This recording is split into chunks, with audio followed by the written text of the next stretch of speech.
बिस्मिल्लाहिर्रहमानिर्रहीम। अल्हम्दुलिल्लाहि रब्बिल आलमीन वस्सलातु वस्सलामु अला सय्यिदिल अंबिया'i वल मुरसलीन मुहम्मद इब्न अब्दिल्लाहिल अमीन व अला आलिहि व अस्हाबिहि व अज़वाजिहि व ज़ुर्रिय्यातिहि व अहलि बैतिहि व सल्लम तस्लीमन कसीरन कसीरा। अम्मा बअद। औज़ु बिल्लाहि मिनश शैतानिर रजीम। बिस्मिल्लाहिर्रहमानिर्रहीम। वमन अहसनु क़ौलन मिम्मन दअा इलल्लाह व अमिल सालिहा व क़ाल इन्ननी मिनल मुस्लिमीन व क़ाल फ़ी मौदिन आख़र वमा ख़लक़तुल जिन्न वल इंसा इल्ला लियअबुदून। सदक़ल्लाहुल अलीयुल अज़ीम। मोहतरम बुज़ुर्गों और दोस्तों, दीनी और ईमानी भाइयों, अल्लाह रब्बुल इज़्ज़त का शुक्र है, उसका करम है, उसकी नवाजिश है कि उसने अपनी बारगाह में नमाज जुमा की तौफीक से हाज़िरी की तौफीक बख्शी। हज़रात, हम लोग इस्लाम के मानने वाले हैं, इस्लामी तालीमात पर अमल करते हैं, जनाब मोहम्मद रसूलुल्लाह सल्लल्लाहु अलैहि वसल्लम की लाई हुई शरीयत पर ईमान रखते हैं, अमल करते हैं और सवाब, सज़ा और जज़ा यौम क़यामत पर यकीन रखते हैं और फिर उसके लिए तैयारी भी करते हैं। ये दुनिया एक आजमाइश की भट्टी है, एक आजमाइश गाह है। यहाँ पर हर इंसान को आजमाइश के ती परखा जाता है। जो इस आजमाइश की भट्टी से कुंदन बन के निकलता है,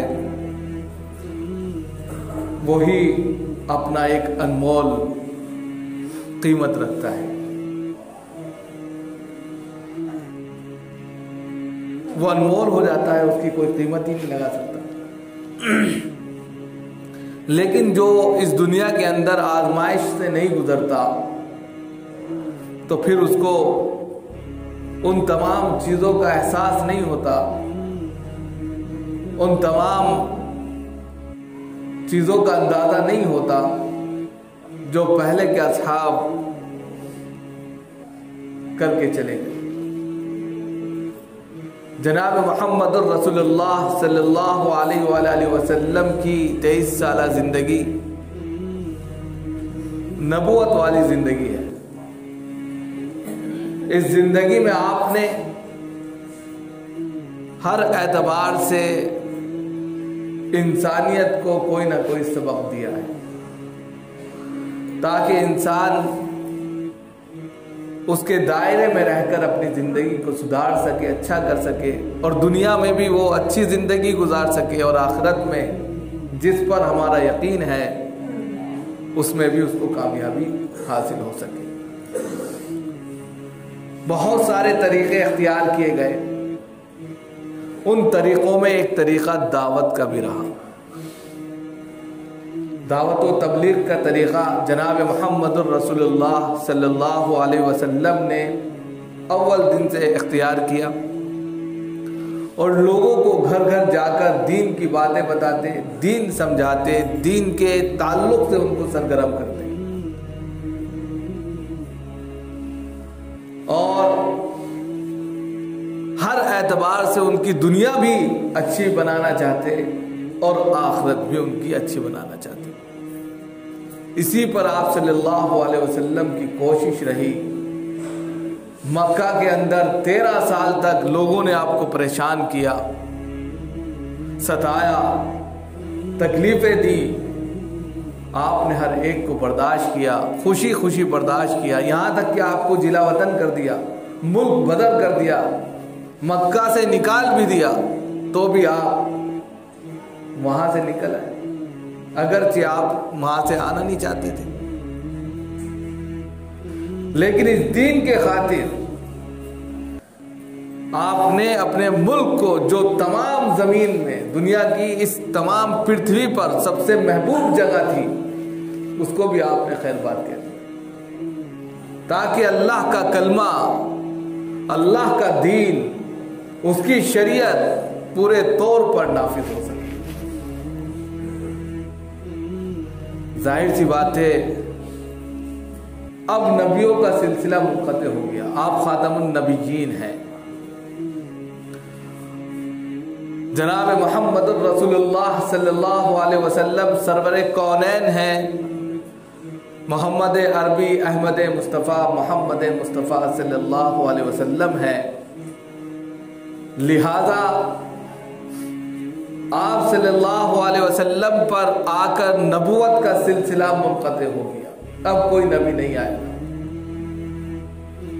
अब कोई पैगंबर नहीं आएगा। आप आखिरी नबी हैं। आपने जनाब मोहम्मद रसूलुल्लाह सल्लल्लाहु अलैहि वसल्लम ने अल्लाह का आखिरी दीन, आखिरी शरीयत लोगों तक पहुंचा दी। फलयुबल्लिगु शाहिदुल गायब बल्लिगु अन्नी वलो आया के तहत। अब ये काम जो नबियों वाला काम था, जो नबी करते थे, वक्तन फवक्तन नबी आते रहते थे, अगरचे वक्फा होता रहता था, उस काम की जिम्मेदारी उम्मत मोहम्मदिया के कांधों पर डाल दी गई कि अब ये काम, जो काम नबियों का था और नबी आकर अपनी उम्मत को दावत दिया करते थे, दीन के ताल्लुक से बताया करते थे, उनको सरगर्म किया करते थे, दीनी शरीयत पर चलने के लिए उनको हर एतबार से तैयार करते थे, दीन समझाते थे, उनकी दुनिया भी बनाते थे और आखिरत के लिए बेहतरीन तैयारी कराते थे। अब उनके आने का सिलसिला मुनक़ते होकर इस उम्मत के हर फर्द के कांधों पर यह जिम्मेदारी डाल दी गई। इसीलिए इसको खैर उम्मत भी कहा गया। कुंतुम खैर उम्मतिन उखरिजत लिन्नास तअमुरून बिल मारूफ व तनहौना अनिल मुनकर व तुमिनून बिल्लाह। यह उम्मत खैर उम्मत है, इसको लोगों के लिए निकाला गया है। उखरिजत, निकाला गया है इसको, ताकि ये 3 काम करती रहे। एक काम अच्छाइयों का हुक्म देना, अल अम्रु बिल मारूफ, और दूसरा काम वन्नहयु अनिल मुनकर, बुराई से रोकते रहना, और तीसरा काम अल ईमानु बिल्लाह, अल्लाह पर 100% यकीन रखना, ईमान लाना। अब ईमान जो है, अल ईमानु यजीद व यनकुस, ईमान घटता बढ़ता रहता है। ईमान कभी हाई पावर में हो जाता है, फुल डिग्री पर आ जाता है तो ईमान बढ़ गया। तब होता है जब हम अल्लाह वाली फिजा में रहने लगते हैं, जब हम उस माहौल में आ जाते हैं जहां पर सिर्फ और सिर्फ अल्लाह की बातें होती हैं, अल्लाह का पैगाम सुनाया जाता है, आखिरत की तैयारी होती है, जनाब मोहम्मद रसूलुल्लाह सल्लल्लाहु अलैहि वसल्लम की लाई हुई शरीयत पर अमल होता है, उनकी बातों पर तैयारी होती है, उनकी अहादीस को बयान किया जाता है, उनके पैगामात को आम किया जाता है, और उसको सुनकर हमारा दिल, हमारा कलेजा खुद ब खुद बैठता चला जाता है कि ये दुनिया तो उस दुनिया के सामने जिसको आखिरत कहते हैं कुछ भी नहीं है, एक मच्छर के पर के बराबर नहीं है। इंसान यहाँ पानी के बुलबुले के मानिंद है, ये दुनिया एक धोखा है। लिहाजा पूरी दुनिया को छोड़कर वो उस माहौल में ऐसे रस बस जाता है कि उसका ईमान हाई डिग्री पर पहुंच जाता है। उसको दुनिया की हर चीज फीकी लगने लगती है। दुनिया उसके सामने लाख खूबसूरत बनकर आए, रंगीन बनकर आए, तब भी उसको दुनिया में मजा नहीं आता। लेकिन जब हम दुनिया इस माहौल से निकल जाते हैं और इस माहौल से, इस दीनी फिजा से निकलकर दुनियावी फिजा में चले जाते हैं, बाजार में घूमने लगते हैं, अय्याशों के अड्डों पर बैठने लगते हैं, या इसी तरीके से शराब और कबाब की महफिलें जमाने लगते हैं, या इसी तरह बारात और ठेलों और नाच गानों में हम जाकर जो अपनी महफिलें आबाद करने लगते हैं, तो हमारा ईमान घट जाता है, लो लेवल पर आ जाता है। और हमें आखिरत की कोई फिक्र ना रहकर दुनिया की उन रंगीनियों में मजा आने लगता है और ये सोचने लगते हैं ये तो दुनिया है, क्या दुनिया है। और फिर हम एक दूसरे पर रश करने लगते हैं, यार क्या फर्राटे की गाड़ी चलाता है, क्या महफिलें जमाता है, क्या जाम पे जाम उछालता है। किस तरह हर एतबार से हम दुनियावी एतबार से दुनियावी लोगों को देखने लगते हैं और उस पर रश करने लगते हैं। ईमान हमारा घटकर लो लेवल पर आ जाता है। फिर हमारा दिल न नमाज की तरफ बढ़ता है, न दीन की बात सुनने के लिए तैयार होता है, न हमारा कदम अल्लाह के दरबार की तरफ बढ़ता है, न हम कभी अल्लाह के दीन के ताल्लुक से सोचते हैं, न कभी हम जनाब मोहम्मदुर रसूलुल्लाह सल्लल्लाहु अलैहि वसल्लम की लाई हुई शरीयत पर ध्यान लगाते हैं। कुरान का पढ़ना तो बहुत दूर की बात है। और जब ये होता है तो फिर परेशानियां, मुसीबतें, तकलीफें, हादसात, इनका हम शिकार होने लगते हैं। और फिर कहते हैं कि दुनिया में परेशानियां बहुत हैं, सुकून नहीं है, हर एतबार से जो उलझनों में फंसे हुए हैं, मामला हमारे जो है हमारे अंदर जो है कचोके लगाते रहते हैं।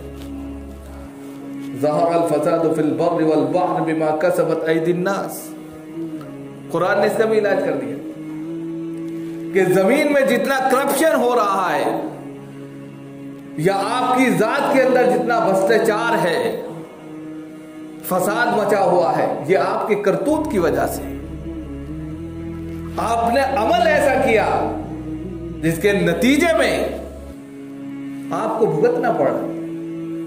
आपसे कहा था और बार बार कहा, जो वक्त अल्लाह का है वो अल्लाह को दे दो।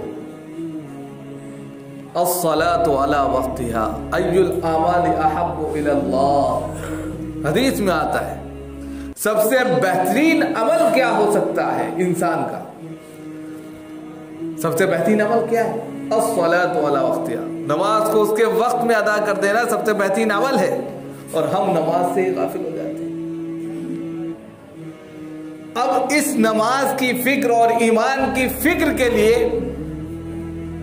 ताकि हमारे वो भाई जो दीन से दूर हैं, दीन से बेजार हो गए हैं, दीन की बातें उन पर असर नहीं करती, दुनिया की रंगीनियत ने उनको जो है अपने रंग में ढाल लिया है, उसके लिए जमात तबलीग का एक सिलसिला शुरू है।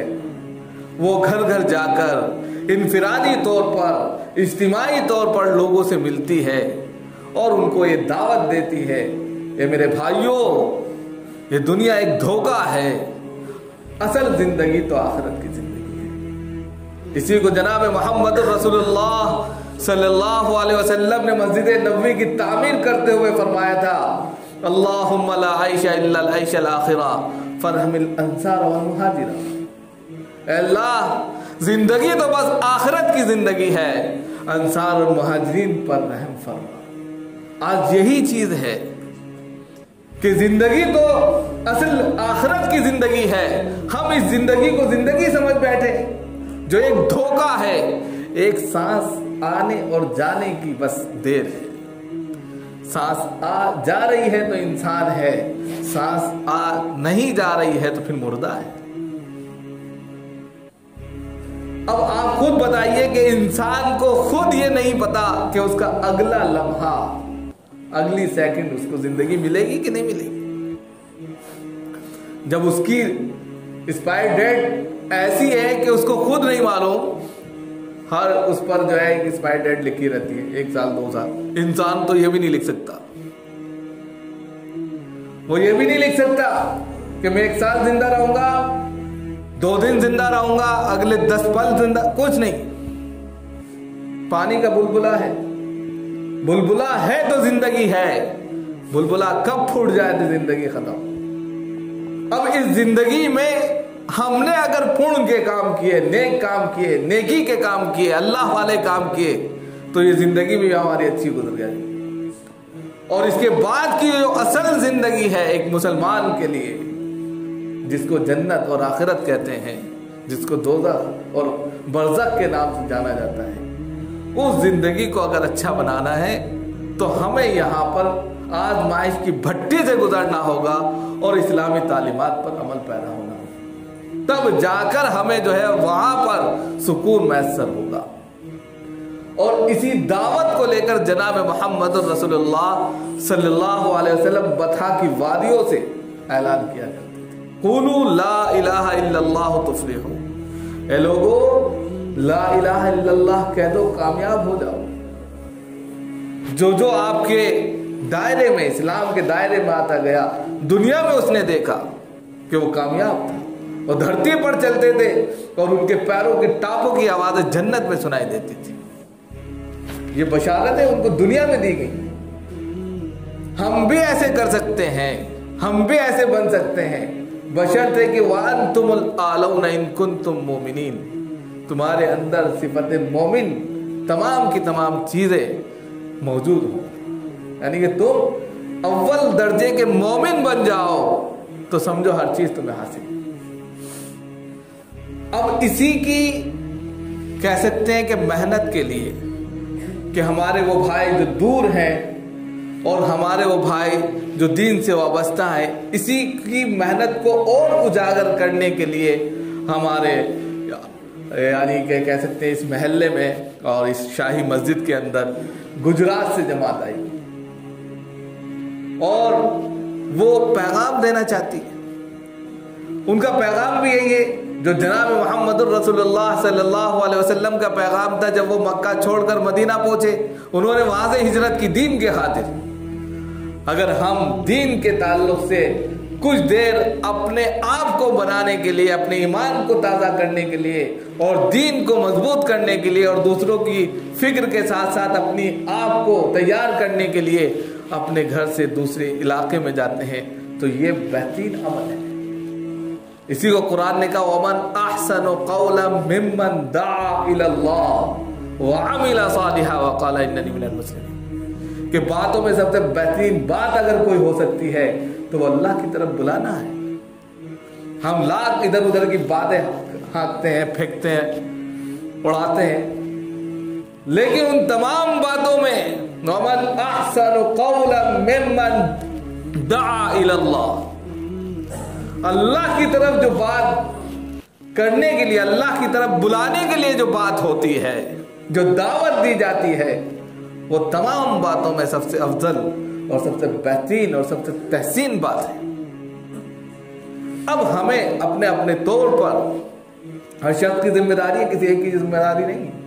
उम्मत मोहम्मदिया में सब है, उम्मत खैर में सब है, सबकी अपनी अपनी जिम्मेदारी है। कुल्लुकुम राइन व कुल्लुकुम मसऊलुन अन रइयतिही, हर शख्स अपने में एक जिम्मेदार है और उससे उसकी जिम्मेदारियों के बारे में पूछा जाएगा। लिहाजा जो जहां है उस एतबार से वो फलयुबल्लिगु शाहिदुल गाइब के तहत जनाब मोहम्मदुर रसूलुल्लाह सल्लल्लाहु अलैहि वसल्लम की लाई हुई शरीयत को दूसरों तक पहुंचा दे। बल्लिगु अन्नी वलो आया, अगर से एक मामूली बात ही आपके पास क्यों नहीं है वो भी दूसरों तक पहुंचा दे। हो सकता है कि वो ज्यादा अमल करने वाला हो उसके मुकाबले में जो बता रहा है। लिहाजा हम सब की जब ये जिम्मेदारी है तो हम उन लोगों के लिए फिक्रमंद हो जो मस्जिद से दूर है, उनको मस्जिद में लाने वाले बने, उनके ईमान की फिक्र करें, उनकी जिंदगी के अंदर जो उतार चढ़ाव है उसको पुरसुकून करने की कोशिश करें और उनसे कहें कि दुनिया जितनी मिलनी है वो मिलकर रहेगी, लेकिन हमें तो आखिरत की तैयारी करनी है। इन्नल्लाह इश्तरा मिनल मुमिनीन अनफुसहुम व अमवालहुम बिअन्ना लहुमुल जन्नह। मोमिन का इस दुनिया में कुछ नहीं है अगर देखा जाए। कुरान कह रहा है कि अल्लाह रब्बुल इज्जत ने मोमिन की जान को, उसके माल को जन्नत के बदले खरीद लिया। अब बताओ क्या रहा? कुछ भी नहीं है।